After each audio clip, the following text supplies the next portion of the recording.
Let's take a look. I'm out here again.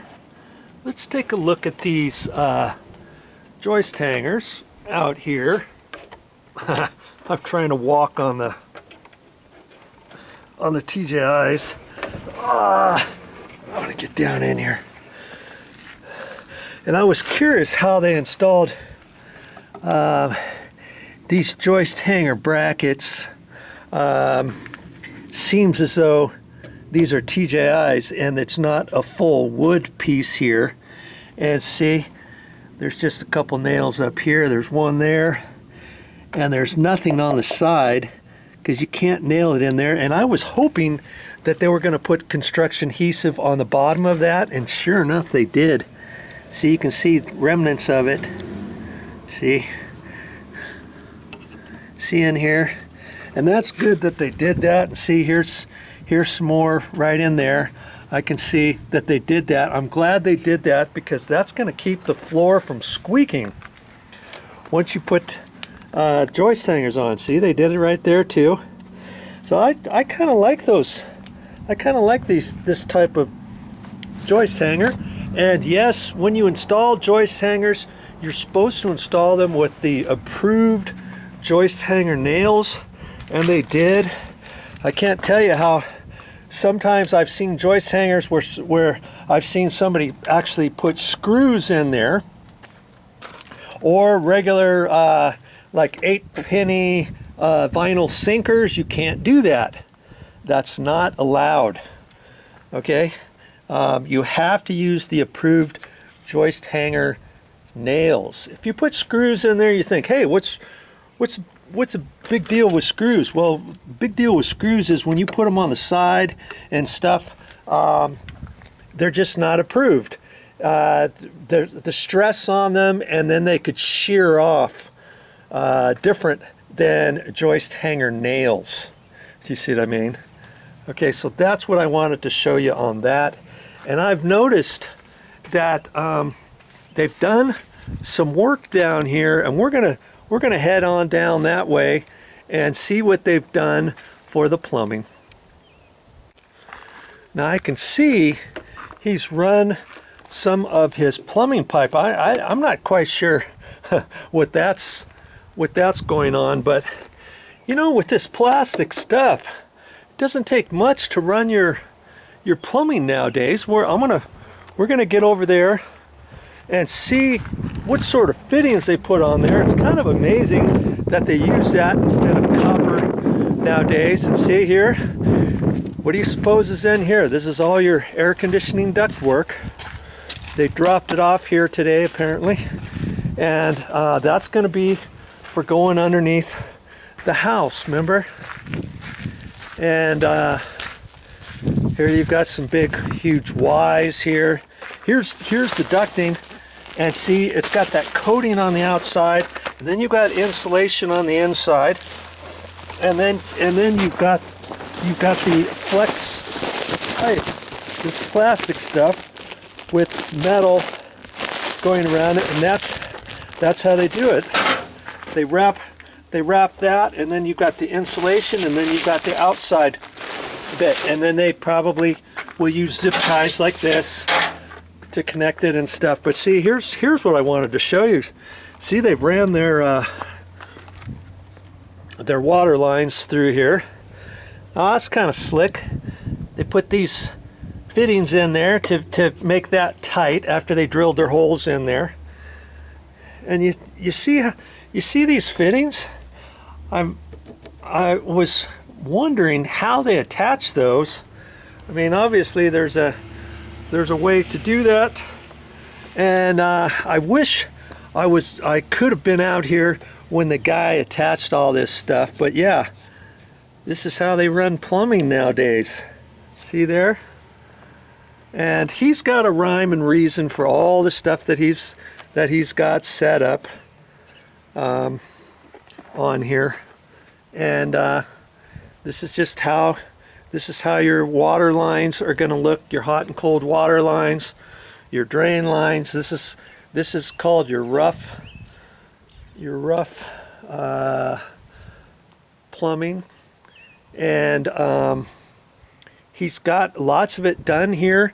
I've noticed he doesn't have down here all the way down there. There's no plumbing, and he probably ran this late this afternoon. And I was talking to the guy earlier, and a few days ago, and he's coming by after work and helping out.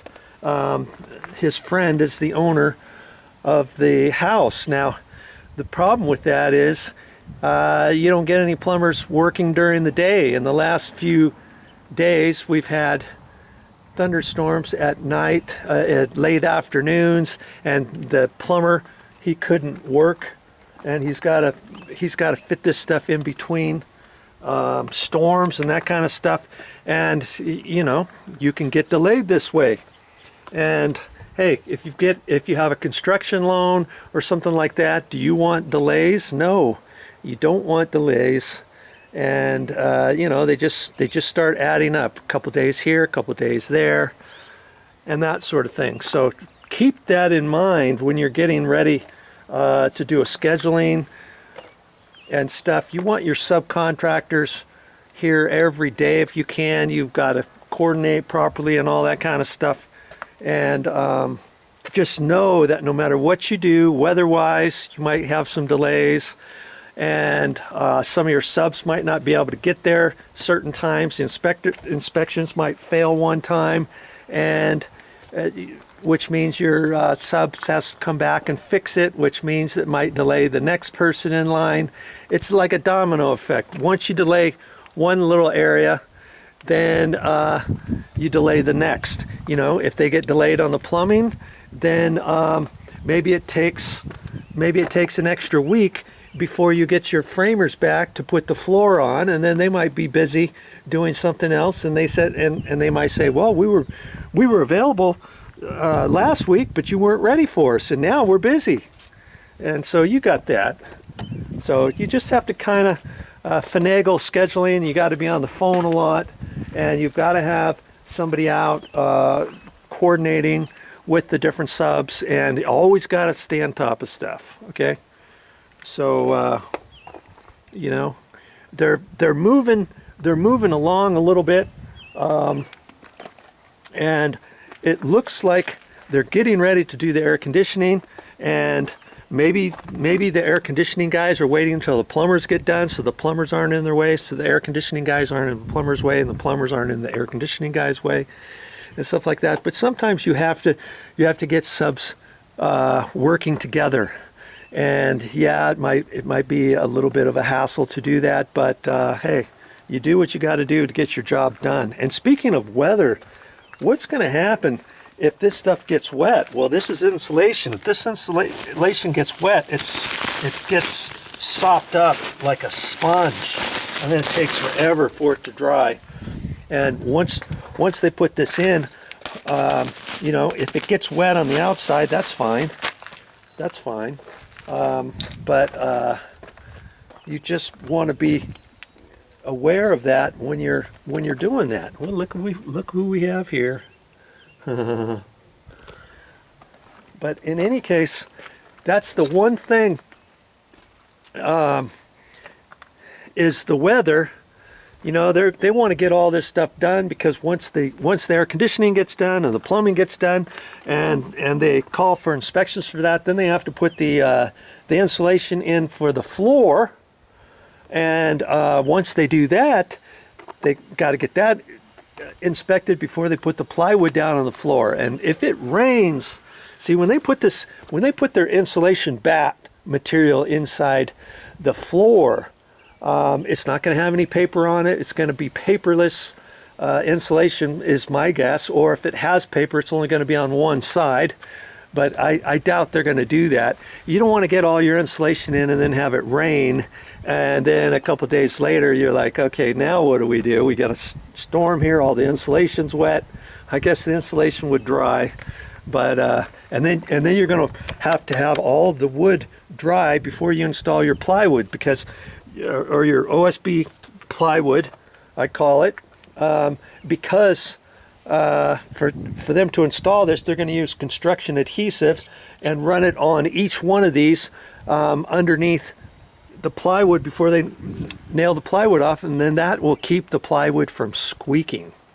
Okay, always want to do that when you install your plywood floors. I call it plywood. Nowadays it's OSB sheets of paneling, flooring, tongue and groove. It's a lot cheaper. Years ago it used to be actual plywood, you know, 4 or 5 layers of plywood, 4 or 5 layers of strips on here to make the plywood, and that was actually wood. Nowadays you see this is just all little shavings of different things, and it's all been smashed and glued together, and believe it or not, that makes for some strong wood. That's how all of this is made. This is actual plywood material.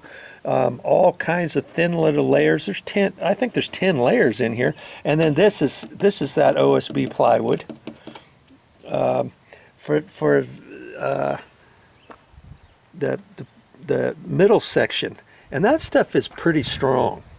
Okay, there's one more thing I want to talk about before I let you go. Hey, well, that's all I got for this time. But I'll be back with more videos. And I hope you're enjoying the videos I'm making. I'm coming here every couple days and to see what they've been doing so that I can explain to you and show you what's going on, so that you'll know step by step the different things that you have to do, or the things that are involved for building a house. Okay, that's what these videos are for, and I'll have them all on my channel area under how to build a house or something like that, and you find them there.